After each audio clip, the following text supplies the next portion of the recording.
Le Seigneur est sorti pour semer.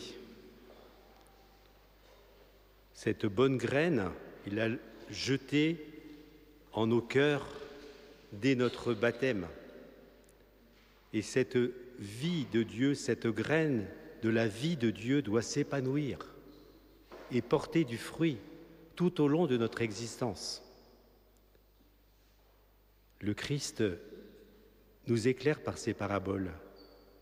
Il montre à la fois la grandeur de l'Église et la grandeur de chacun des membres de l'Église. Et en cette période de l'année, nous célébrons beaucoup de premières communions dans l'Église et nous voulons bien sûr remercier, rendre grâce, comme on a chanté dans le psaume, pour le don de Dieu dans l'Eucharistie. Quelle grâce nous recevons et surtout faisons fructifier cette graine de la vie de Dieu tout au long de notre existence. Il dépend peut-être pour beaucoup de gens de se retourner vers Dieu par notre humble exemple, par notre humble vie, dans l'ordinaire, mais dans l'amour extraordinaire de Dieu. Le royaume de Dieu est au-dedans de nous. Il grandit de lui-même, nous dit le Seigneur, jusqu'en la vie éternelle. Il nous faut, bien sûr, chaque matin, nous tourner vers le Christ et lui dire « Que veux-tu que je fasse aujourd'hui ? Sois vraiment avec moi, Seigneur Jésus. » Et cette graine grandit de manière prodigieuse, semée dans le jardin de notre cœur, elle grandit et notre vie, de plus en plus, s'identifie à celle de notre Sauveur.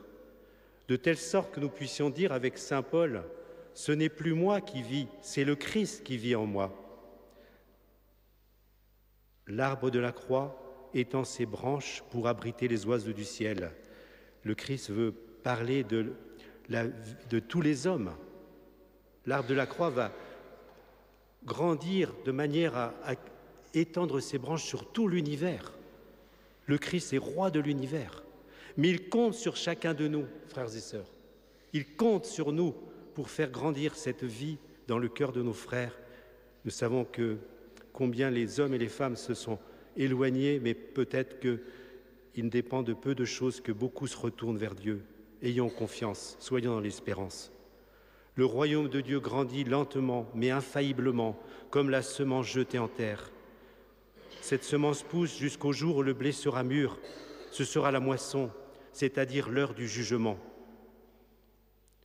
Le royaume de Dieu apparaîtra dans toute son extension, avec tous ses fruits de sainteté. Avant ce jour, sa croissance suppose, demande l'action invisible et constante de Dieu. Notre volonté et nos talents humains doivent s'unir à la grâce. Tout notre effort consiste à nous laisser modeler par l'Esprit Saint. Nous sommes aimés infiniment de Dieu et devons adhérer à son projet de sainteté pour chacun de nous. Dieu voit grand pour chacun de nous. Dieu voit grand. Mais souvent, nous nous enfermons en nous-mêmes au lieu de nous ouvrir à son Esprit Saint. Nous prenons peur comme nos premiers parents après le péché originel. Oui, frères et sœurs, nous avons besoin de son pardon.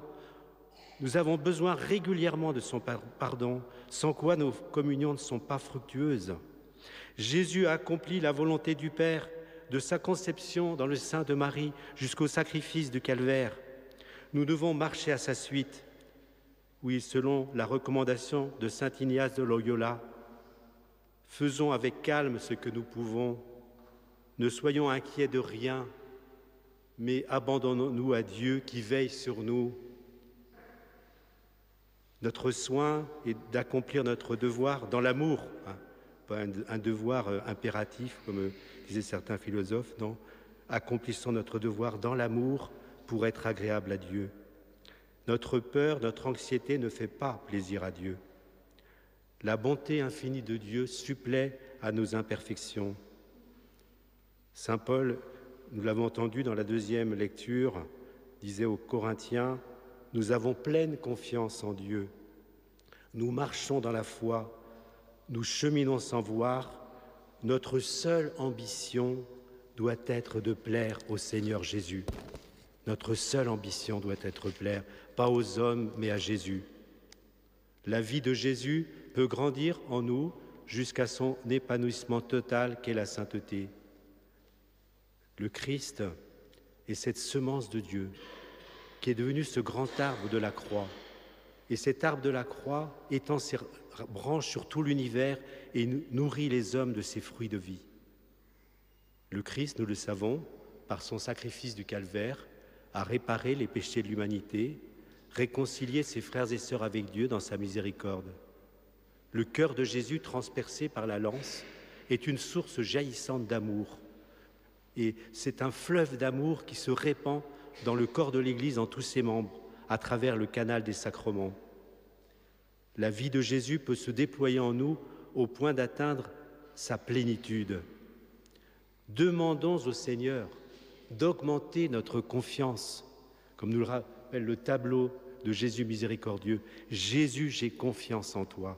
Redisons cette parole, frères et sœurs, dans notre journée lorsque nous sommes découragés. Jésus, j'ai confiance en toi.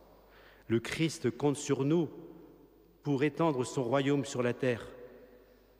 Nous avons sans cesse des exemples qui nous sont donnés dans l'Église par les saints et les saintes. Aujourd'hui, Saint Jean-François Régis, qui s'est démené dans son apostolat jusqu'à mourir de froid et de fatigue en plein hiver. Eh bien, demandons-lui, confions-lui nos œuvres d'été, la colonie de vacances à Saint-Guérin, le centre aéré de Longiron. Priez bien pour ces œuvres, qui sont des œuvres missionnaires, d'autant plus le centre de Longiron. Les jeunes ne savent rien quand ils viennent souvent, mais ils sont assoiffés de Dieu. Mais il faut prier bien pour nous, pour qu'il y ait des animateurs notamment, parce qu'il n'y en a pas suffisamment. Priez parce qu'il dépend de nous de faire grandir ce royaume. Et surtout, appuyons-nous, frères et sœurs, sur la Sainte Eucharistie. L'Eucharistie, il y a tout. Et surtout, faisons une action de grâce après avoir reçu Jésus. Ne partons pas comme si nous n'avions reçu personne. C'est pour ça que je dis et je redis souvent, et quitte à un petit peu agacer, mais qu'il faut se réconcilier avec Dieu. Il faut recevoir ce sacrement. Les religieux, les prêtres, tous, nous devons recevoir ce sacrement. Sinon, il n'a pas de fruit en nous. Il ne porte pas de fruit. Jésus est le bon pasteur qui mène ses brebis, chacun de nous, sur le sentier étroit qui mène au royaume. Chaque Eucharistie est comme une montée vers la colline du Calvaire où nous rencontrons Jésus dans son sacrifice. Jésus, mort et ressuscité, nous attire à lui dans son infini amour. Nous sommes aussi avec Marie qui était debout au pied de la croix. Et nous redescendons pour témoigner de son amour et de sa miséricorde. Cet unique sacrifice de Jésus est rendu présent sur l'autel par les paroles de la consécration. « Ceci est mon corps, ceci est la coupe de mon sang versée pour vous. » Quel merveilleux sacrement! Je nous encourage, je vous encourage à recevoir Jésus souvent, même en semaine. C'est là vraiment le Christ lui-même présent en nous pour nous revivifier, pour nous faire de nous des apôtres. Le Christ a besoin de chacun de nous. Nous ne sommes plus suffisants en prêtres, en religieux, en religieuses. Il faut que chaque laïc se donne de la peine pour témoigner du Christ. La communion vient ensuite, bien sûr, pour chacun de nous.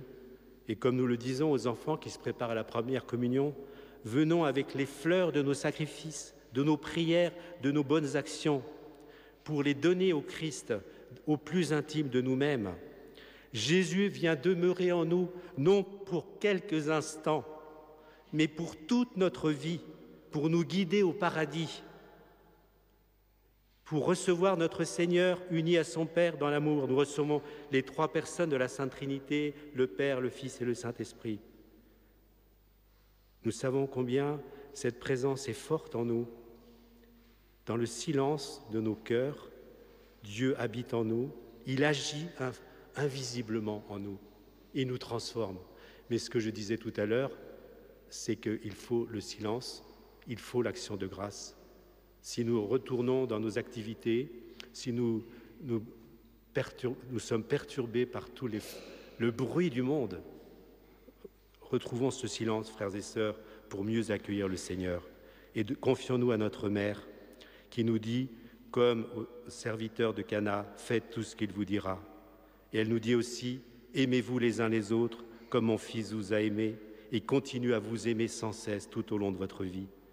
Oui, très sainte Mère, veillez sur nous, veillez sur nos œuvres d'été. Nous avons besoin de vous pour nous aider à devenir les apôtres du Christ, les apôtres de son amour, de son pardon. Que notre âme, très sainte Mère, soit unie à votre cœur immaculé pour mieux accueillir Jésus dans l'Eucharistie. C'est ce que préconisait le Père de Montfort, de communier avec le cœur immaculé de Marie pour mieux recevoir Jésus. Regardez tout ce que j'aime, Vierge Marie, tous les hommes qui ont tant besoin de vous. Donnez à tous un grand amour pour votre divin Fils. Enfin, frères et sœurs, je reprendrai une prière du Padre Pio, une partie de la prière, l'action de grâce. Veillons à nos actions de grâce. Souvent, ça ne dure pas très longtemps, bien sûr, mais néanmoins, c'est très important. Comme l'adoration silencieuse, l'action de grâce est importante pour grandir, faire grandir cette vie de Dieu en nous. Restez avec moi, Seigneur, parce que vous êtes ma vie et sans vous, je suis sans ferveur. Restez avec moi, Jésus, parce que vous êtes ma lumière et sans vous, je suis dans les ténèbres. Restez avec moi, Seigneur, pour me montrer votre volonté. Restez avec moi, Seigneur, pour que j'entende votre voix et que je vous suive. Restez avec moi, Seigneur Jésus, parce que je désire vous aimer beaucoup, être toujours en votre compagnie. Restez avec moi, Seigneur Jésus, si vous voulez que je sois fidèle. Restez avec moi, Seigneur Jésus, c'est vous seul que je cherche. Votre amour, votre grâce, votre volonté, votre cœur, votre esprit, parce que je vous aime et ne demande pas d'autre récompense que de vous aimer davantage. D'un amour ferme, pratique, vous aimez de tout mon cœur sur la terre pour vous continuer à vous aimer parfaitement pendant toute l'éternité. Amen.